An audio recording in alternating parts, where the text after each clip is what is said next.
Je t'en prie, Tata Lolo, on est ensemble.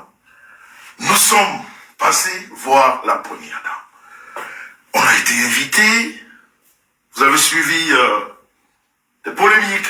Comment je peux appeler ça? C'est des polémiques? Je sais pas. Mais une chose est sûre, quand des personnes importantes sont passées quelque part, ok, il y a comme ça des portefeuilles, il y a comme ça des quartiers arts, il y a comme ça des congosseurs du quartier, et ben qui refont l'actualité à leur façon, parce qu'elles veulent exister, quoi. Parce que vous savez, quand une personnalité est reçue quelque part, ben il y a des congosseurs, des journalistes de quartier et des journalistes de Congossa, voilà, qui doivent dire des choses, quelquefois pour animer leur page, qui ne servent à rien, qui n'existent que par rapport à nous, hein, voilà. Donc nous sommes là pour ben voilà Lolo, Tata Lolo, c'est ce que je suis en train de faire, voilà. Donc, et ben voilà, nous sommes passés par Etoudi. Et vous savez, c'est des moments privilégiés dans la vie. Il n'est pas appelé à tout le monde de dîner avec les rois. Je ne veux pas dire que ceux qui ne sont pas invités ne sont pas des personnes, mais je vais dire, c'est un privilège d'être invité. Un grand privilège. D'être invité à la table des rois. Parce que ne serait-ce que pour ceux qui l'ont vécu, le contrôle qu'il y a entre la première barrière, la deuxième barrière, la troisième barrière, et après rentrer dans la salle, et tout ce qui se passe dans la salle, vous comprenez que vous n'êtes plus au quartier. Vous vous rendez compte que là, en ce moment précis, eh bien, ça c'est un lieu privilégié, ça c'est un lieu à part, vous le ressentez tout de suite en vous. Et vous vous dites, waouh, c'est un privilège. C'est un privilège. Parce que pourquoi c'est un privilège? Parce que, quand on vous envoie une invitation, parce qu'il faudrait que j'explique aux profanes, parce qu'il faudrait que j'explique à ces personnes qui sont au quartier, qui relaient des fausses informations, qui ne savent pas, qui n'ont pas la compétence, la quintessence, même le savoir, même la connaissance de ce que c'est qu'une invitation présidentielle. Ça ne se fait pas au hasard. Ok? Vous pouvez être sollicité à participer à un dîner à Etoudi. Je dis bien, vous pouvez être sollicité à participer à un dîner à Etoudi, mais qu'à la fin, vous ne soyez pas invité. Je voudrais que ceux qui comprennent, qui ont de la jugeote, qui n'ont pas du yogourt à la place du cerveau, écoute très bien ce que je dis. Tu peux avoir même une connaissance qui voudrait que tu assistes à ce dîner, qui voudrait que tu assistes à cette présentation de vœux, qui sollicite même ta présence, et qu'à la fin, tu ne reçoives pas de billets. Comprenez? Donc à partir de là, quand on est un peu intelligent, on comprend que être là-bas, c'est pas un hasard. Non. Et la deuxième chose, pour ceux qui ont de la jugeote, vous devez comprendre que quand vous êtes invité par le président de la République ou par la première dame du Cameroun, tellement ces personnes savent ce que c'est que le vivre ensemble, savent ce que c'est que la vie en société, quand ces personnes vous invitent, ces personnes vous remettent des présents. Il faut comprendre. Quand vous êtes invité par le président de la République ou par la première dame, vous ne sortez pas de ce lieu bras ballants. Non. Non. Non. Quand vous rentrez là-bas, vous sortez les bras et les mains pleines de cadeaux. Parce que ces personnes, parce que la première dame, parce que le président de la République honore déjà votre invitation et vous donne le plaisir et vous rend ce plaisir dont vous aviez eu à venir là. en chargeant vos mains. Donc si quelqu'un, une fois, vous a dit que j'étais à Etoudi, et vous a pas montré un cadeau d'Etoudi, c'est qu'elle n'était pas à Etoudi. Les personnes invitées dans le cadre d'une présentation de vœux ou d'une fête ou je sais pas quoi à Etoudi ne rentrent jamais les bras ballants. Non, vous rentrez les bras chargés. C'est pour vous dire l'honneur que la première dame ou le président de la République vous fait quand on vous invite. Et l'autre honneur encore, c'est quoi? C'est que quand vous êtes invité par la première dame, la première dame vous serre la main. Vous restez pas loin. Non, quand elle invite, elle vous voit. Ceux-là qui ne passent pas par là, c'est pas des invités. Faut bien comprendre. Hein? Parce que entre vos histoires de quartier, que vous racontez au quartier, et la réalité, il y a toujours un fossé. Et c'est de ça qu'il s'agit, mon père. Explique-nous. Explique-nous, papa. Le protocole présidentiel, le protocole d'Etoudi exige que si le président de la République ou la première dame invite 50 personnes, ces 50 personnes passent devant la première dame en lui disant bonjour et merci pour l'invitation, que Dieu vous protège, que Dieu vous donne encore beaucoup de grâce, que Dieu vous donne de la force, que Dieu. Amen. Vous passez devant elle à lui dire cela. Comprenez? Donc si vous êtes 2000 personnes invitées, la première dame prendra le plaisir de serrer la main à certains et de faire des accolades à d'autres. Aux autres. Ça veut dire que son parfum reste sur ta joue. Vous avez remarqué qu'elle ne fait pas cette bise ou cette accolade à tout le monde. Il y en a qu'elle tend la main, il y en a qu'elle fait des accolades et il y en a qu'elle permet de discuter. Mais comme vous êtes des quartiers-arts en manque d'arguments, vous commentez les images. Vous commentez ce que vous ne savez pas. Vraiment. Parce que je suis sûr que dans vos vies, dans vos familles, personne n'a jamais même pensé à être invité de ce côté-là. Mais vous pensez, vous réfléchissez sur des choses que vous ne connaissez pas. Il faut expliquer ça. Vous parlez sur des choses que si Dieu ne passe pas par vos vies, un jour, vous ne serez jamais là-bas.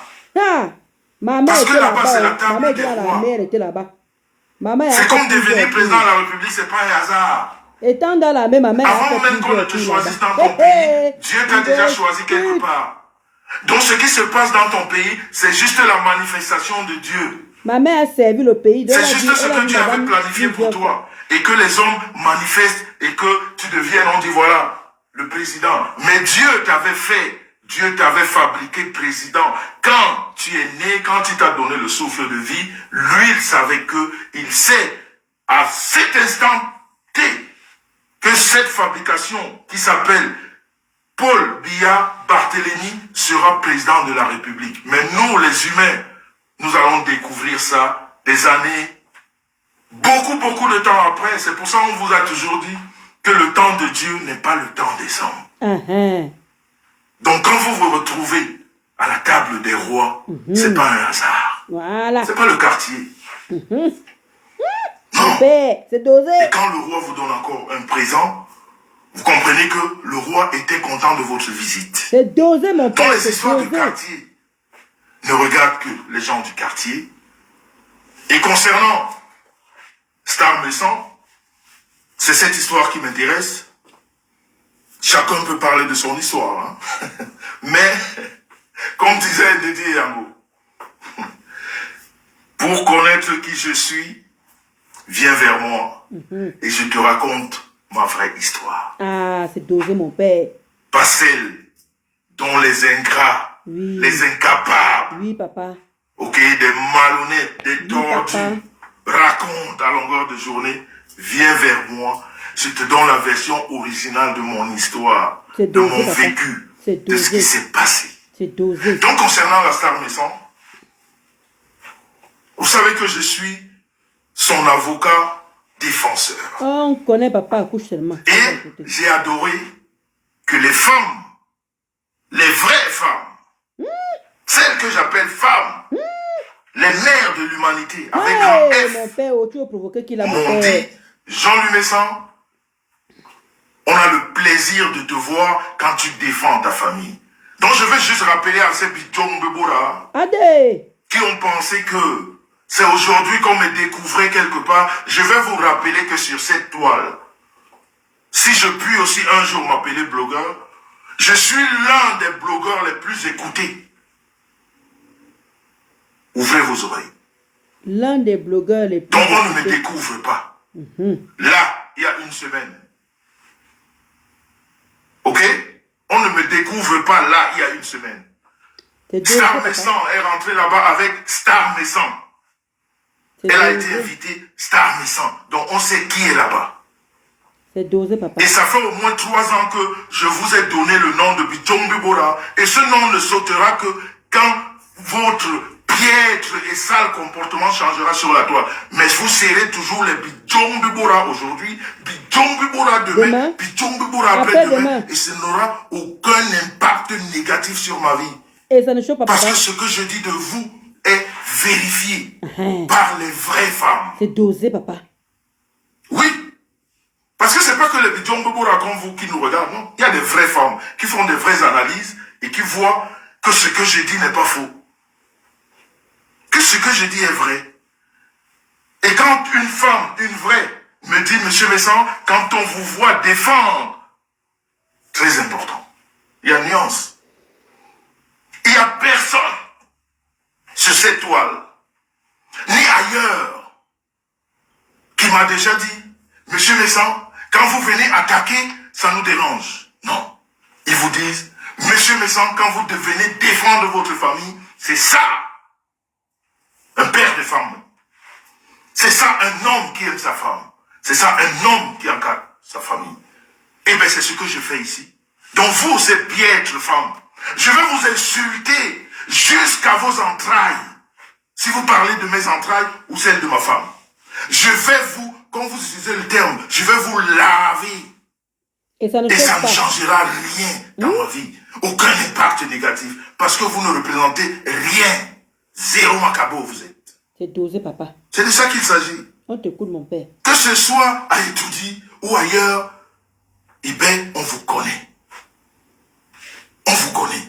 Donc, ne croyez pas que le fait de passer par là, ça va changer. Non, non, ça ne change rien. Ça changera quand vous allez changer de comportement. Quand vous allez retrouver le cadre des vraies femmes.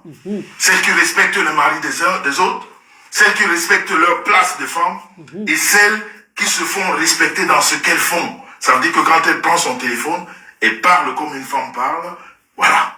Mais si vous êtes comme vous êtes, autant que vous êtes, bidjon aujourd'hui, bidjon demain, bidjon après-demain, Et après-demain, voilà. il n'y a rien qui change. Oui, mon père. Donc, je vous disais, c'est avec beaucoup de fierté quand je vois ces femmes, à Etoudi, qui me disent, Monsieur Messan, vous défendez bien votre famille. On ne me dit jamais, Monsieur Messan, vous attaquez. Non. On ne me dit jamais, Monsieur Messan, vous insultez. Non. On me dit, Monsieur Messan, vous défendez votre famille. Et c'est avec force et joie. Et j'ai le plaisir de le faire. Ah oui, oui, j'ai beaucoup de plaisir à le faire. À défendre ma famille quand j'ai envie. C'est pas parce que vous avez parlé, non. Je peux vous laisser parler et venir défendre ma famille 6 mois après. Avec des arguments. Pas des mensonges comme vous. Donc, concernant la star Messan, je vais vous dire une chose. L'invitation de la star Messan, je ne sais pas pour les autres, je ne sais pas pour les autres, mais l'invitation de la star Messan a été déjà une prophétie. Ouvrez bien vos oreilles. Je sais qu'il y a pas mal d'athées entre vous, ça veut dire les gens qui ne croient pas, parce que quand on fait autant de mal que vous faites, dans la diabolisation autant que vous êtes, quand on est dans le mensonge autant que vous êtes, c'est tout à fait normal que l'athéisme soit votre tasse de thé. Comprenez? C'est tout à fait normal. On peut vous comprendre. Mais en même temps, vous ne pouvez pas nous empêcher de parler de la spiritualité parce que nous vivons dans ça et nous trouvons ça important dans nos vies. C'est pour ça, quel que soit ce que nous faisons, eh bien, on met Dieu dedans. Quel que soit, on met Dieu dedans. Et puis, je ne vais pas mentir sur les hommes de Dieu qui sont même, des fois, sur ce panel, qui existent. Donc, je ne peux pas mentir sur ces hommes, mais je vous dis que, je ne sais pas pour les autres, mais je vous dis que l'invitation de la star naissante a été une prophétie. Et je peux prendre à témoin ici, parmi vous, Rev Biaï qui a assisté à ça. Et beaucoup d'autres, Flor Chaps qui sont là, et Patricia de Toulouse, mon ami personnel, très personnel, qui sont là, qui ont écouté. Vous comprenez? Voilà, ça a été une prophétie. On a pris ça comme de la rigolade, parce que moi je n'ai jamais pensé que, au mois de janvier, nous serons au Cameroun pour la présentation des vœux. On n'a pas programmé ça. C'était pas dans notre programme. Non. Notre programme, c'était de passer la fête de fin d'année, comme vous l'avez vu, en famille, avec des personnes qu'on aime autour, et commencer l'année telle qu'on l'a commencé. Mais quand ça vient, et on se dit qu'avant ça, il y a eu 2 hommes de Dieu qui sont sur cette toile, qui ont fait la prophétie, ici sur la toile, qui ont dit à la star Messon, tu vas te retrouver devant la première dame. On s'est dit. Je dis bien prophétie. Et là, je parle du spirituel. Je n'ai pas besoin de mentir pour ça. Je n'ai pas la capacité de parler des hommes de Dieu ici dans le mensonge. Je ne suis pas comme vous. Moi, j'ai encore le respect de certaines valeurs, surtout des valeurs spirituelles parce que j'ai grandi dans ça. J'ai beaucoup de respect pour cette catégorie de personnes, que ce soit pasteur, prêtre et tout ce qui parle d'hommes de Dieu. Je ne les juge jamais. Je ne les juge jamais. Et je ne donne même jamais mon point de vue concernant ces personnes parce que j'ai du respect pour cette profession. Je me dis qu'à la fin, c'est Dieu qui fait le jugement de chacun. Surtout pour ces personnes qui ont décidé de travailler pour Dieu. C'est pas évident de dire que je ne vais faire que ça. Donc, voilà. Ces personnes l'ont dit devant beaucoup de personnes. Pour ceux qui ont assisté, je crois au mois de novembre, à